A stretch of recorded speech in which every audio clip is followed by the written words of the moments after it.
Students, welcome to Kusum classes. तो बच्चों, आज की इस वीडियो में हम करेंगे क्लास 9th की मैथ एक्सरसाइज 1.1 का क्वेश्चन थर्ड करेंगे। ठीक है बच्चों, तो क्वेश्चन थर्ड हमारा क्या है, देखिए कि 3/5 और 4/5 के बीच 5 परिमेय संख्याएं ज्ञात कीजिए। ठीक है बच्चों, तो 5 परिमेय संख्याएं हमें निकालनी है। तो देखिए ये ना जो क्वेश्चन बच्चों जो सेकंड वाला हमने किया है ना, बिल्कुल सेकंड वाले की तरह ही है ये। ठीक है, तो हमें 5 परिमेय संख्याएं निकालनी है। तो सबसे पहले हम क्या करेंगे, 3/5 को हम किससे गुणा करेंगे, हमें 5 परिमेय संख्याएं निकालनी है बच्चों, तो इससे अगली संख्या हम ले लेंगे। ठीक है, 5 निकालनी है तो हम 6 से गुणा कर देंगे, 3 को और 5 को भी। ठीक है, अब 6 की जगह पे चाहे तो आप 7 भी ले सकते हो, 8 भी ले सकते हो, 9 भी ले सकते हो, मतलब 5 से बड़ी ही लेनी है आपको संख्या जिससे भी आप गुणा करोगे। ठीक है, तो मैं यहाँ पे 6 से गुणा कर रही हूँ, 3 को भी और ये 5 को भी। ठीक है, सॉरी। तो बच्चों देखिए 3×6 18 बटे में 5 बचे 25।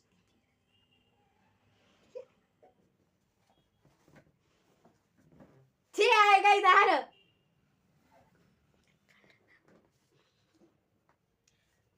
बच्चों यहाँ मेरे से गलती हो गई, यहाँ पर मुझे 6 लिखना था। ठीक है, 5×6 30, सॉरी मैंने ऊपर 6 लिखा, नहीं 5 लिख दिया। तो दोनों ही ऊपर नीचे हमें दोनों ही तरफ 6 लिखना है, 3×6 18 और 5×6 30। ठीक है, इसी प्रकार से हम 4/5 को भी ऊपर नीचे 6 से गुणा कर देंगे। ठीक है, तो 4×6 24 और 5×6 30, 5×6 30। एक चीज ध्यान रखना होता है हमें, जो नीचे ये हर है हमारा, जिसको डिनोमिनेटर बोलते हो इंग्लिश में आप लोग, वो हमारा सेम होना चाहिए। 18/30, 30 यहाँ पर भी है और 24/30, मतलब हर जो है दोनों का हमारा वो समान है। ठीक है, तो इस प्रकार ये हमारा 18/30 और 24/30 आ गया बच्चों। अब इनके बीच में हम आराम से अपने 5 परिमेय संख्याएं निकाल सकते हैं। तो देखिए ये 18/30 है, तो 19/30, 20/30, 21/30, 22/30, 23/30। तो हमें 5 परिमेय संख्याएं निकालनी थी बच्चों, है ना। तो देखिए हमारी 5 परिमेय संख्याएं आ गई हैं, 1 2 3 4 5। ये हमारी 5 परिमेय संख्याएं हो गई हैं बच्चों, 3/5 और 4/5 के बीच में। तो बच्चों यही हमारा इसका आंसर होगा। हमारा क्या है, नीचे दिए गए कथन सत्य है या असत्य है, कारण के साथ अपने उत्तर दीजिए। तो बच्चों देखो पहला हमारा है, प्रत्येक प्राकृतिक संख्या एक पूर्ण संख्या होती है। तो हमसे पूछा गया है कि प्रत्येक प्राकृतिक संख्या एक पूर्ण संख्या होती है। तो बच्चों ये कथन जो है ना हमारा, वो सत्य है, ये कथन हमारा सत्य है। अब किस प्रकार से सत्य है ये देखिए, क्योंकि बोला गया है कारण के साथ अपने उत्तर दीजिए। तो सत्य बच्चों कैसे है ये मैं बता देती हूँ। देखिए जो हमारी प्राकृतिक संख्या होती है वो कौन सी होती है, प्राकृतिक संख्या हमारी 1 से स्टार्ट होती है, 1 2 3 4 5 और ये अनंत तक चलती जाती है। ठीक है, और जो हमारी पूर्ण संख्या होती है बच्चों, वो हमारी 0 से स्टार्ट होती है। देखिए ये हमारी है प्राकृतिक संख्या, प्राकृतिक संख्या, और ये हमारी पूर्ण संख्या है। पूर्ण संख्या हमारी 0 से स्टार्ट होती है और अनंत तक चलती जाती है, 0 1 2 3 4 5 अनंत तक चलती जाती है। ठीक है, अब देखिए क्वेश्चन हमारा क्या था कि प्रत्येक प्राकृतिक संख्या एक पूर्ण संख्या होती है। तो बच्चों देखिए जो हमारी प्राकृतिक संख्या है, ये हमारे पूर्ण संख्या में भी आ रही है ना। देखिए जो हमारी प्राकृतिक संख्या है वो पूर्ण संख्या में भी आ रही है, सिर्फ अंतर क्या है कि जो पूर्ण संख्या हमारी वो 0 से स्टार्ट हो जाती है। ठीक है, तो इसीलिए यहाँ पर बोला गया है कि प्रत्येक प्राकृतिक संख्या पूर्ण संख्या होती है, क्योंकि प्राकृतिक संख्या जो है वो पूर्ण संख्या में भी आ रही है, यही रीजन है। ठीक है, कि प्राकृतिक संख्या हमारी पूर्ण संख्या होती है। तो हम यहाँ पर लिख देंगे कि यहाँ पे हम बच्चों लिखेंगे कि क्योंकि, इसका कारण जो है ना हम देंगे कि क्योंकि क्योंकि क्योंकि पूर्ण संख्याओं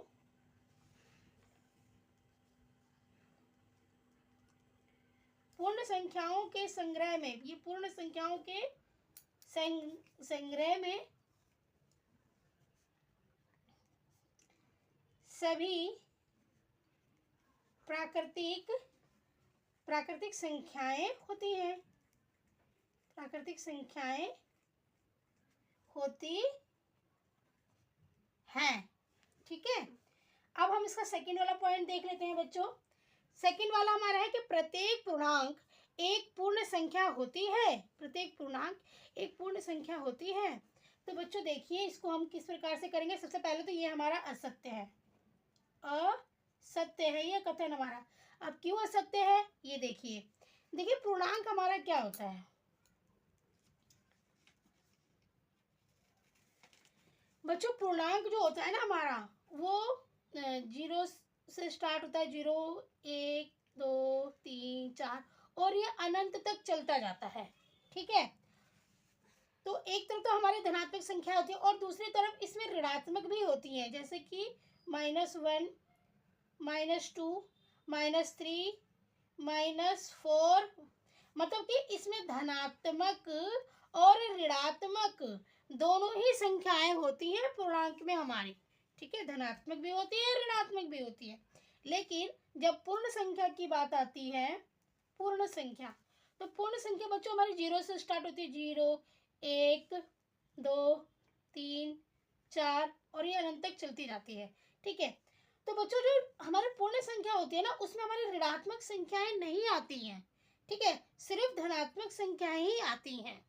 इसीलिए ये कथन हमारा असत्य है कि प्रत्येक पूर्णांक एक पूर्ण संख्या होती है, ये हमारा असत्य है। इसीलिए असत्य है क्योंकि पूर्णांक तो हमारे ऋणात्मक वाले भी है ना, माइनस वाले भी है पूर्णांक है, पर वो तो हमारे पूर्ण संख्या में नहीं है, वो में हम पूर्ण संख्या में उसे नहीं लेते हैं, तो इसीलिए हमारा असत्य है। अब इसका हम वो लिख देंगे बच्चों कि क्योंकि ऋणात्मक संख्याएं पूर्ण संख्याएं नहीं होती हैं। ठीक है, हम यहाँ लिख देंगे क्योंकि ऋणात्मक संख्याएं पूर्ण संख्याओं में नहीं होती हैं। ठीक है, इस प्रकार से हम लिख सकते हैं क्योंकि ऋणात्मक संख्याएं पूर्ण संख्याओं में नहीं होती हैं।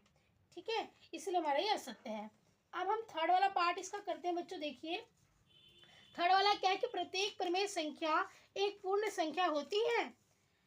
तो बच्चों देखिए जो हमारी ये कथन जो है ना बच्चों, यहाँ पे लिखा कि प्रत्येक परिमेय संख्या पूर्ण संख्या होती है, तो ये भी हमारा असत्य है, ये असत्य है। अब कैसे असत्य है ये देखिए, देखिए हमारा ना ये 10/5 क्या है, एक परिमेय संख्या है। ठीक है, अब इसको अगर हम 5 से भाग देते हैं तो 5 कम 5 5 दूनी 10, तो यहाँ पे हमारा क्या आ गया, 2 आंसर आ गया। तो 2 एक हमारा पूर्ण संख्या है।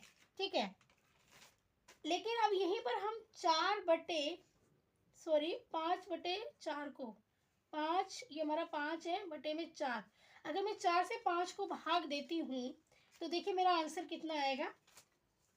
देखिए अगर मैं 4 से ना यहीं पे मैं अगर 4 से 5 को भाग देती हूँ तो कितना आएगा, 4 एक कम 4, फिर माइनस किया तो 1 आ गया, पॉइंट लगा के हम क्या करेंगे 0 लगा लेंगे, तो 4 दूनी 8। ठीक है, फिर 2, फिर पॉइंट लगा हुआ है तो हम 0 लगा देंगे, तो 4 पंजे 20, तो इसका आंसर हमारा क्या आ रहा है 1.25 आ रहा है। ठीक है, जब हम 4 से 5 को भाग देंगे तो हमारा इसका आंसर पॉइंट में आ रहा है बच्चों, है ना, पॉइंट में आ रहा है। तो जो पूर्ण संख्याएं होती है ना हमारी वो पॉइंट में नहीं होती हैं।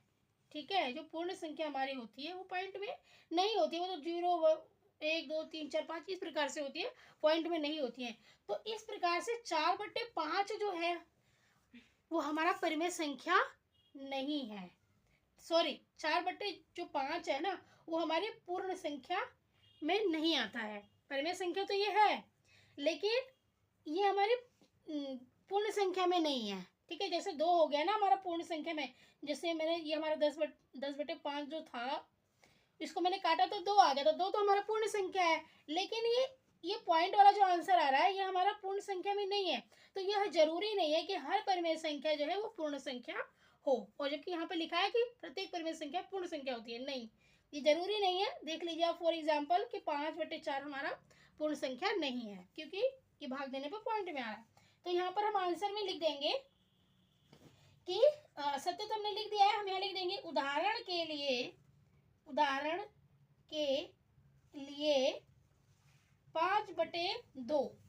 ठीक है, उदाहरण के लिए 5/2 एक पूर्ण, ये समझाया है बच्चों मैंने, सिर्फ एक पूर्ण संख्या नहीं है। ठीक है, इस प्रकार से बच्चों हम चौथे पार्ट को भी सॉल्व करेंगे। ठीक है बच्चों, उम्मीद करती हूँ कि आपको यह मेरा 3 और 4 का आंसर समझ में आया होगा। अगर वीडियो अच्छी लगी तो प्लीज़ मेरी वीडियो को लाइक कीजिए, चैनल पर नए हैं तो सब्सक्राइब करके बेल आइकन पर प्रेस कर लीजिए, ताकि आने वाली वीडियोस की जो नोटिफिकेशन है आप तक पहुँचती रहे। धन्यवाद।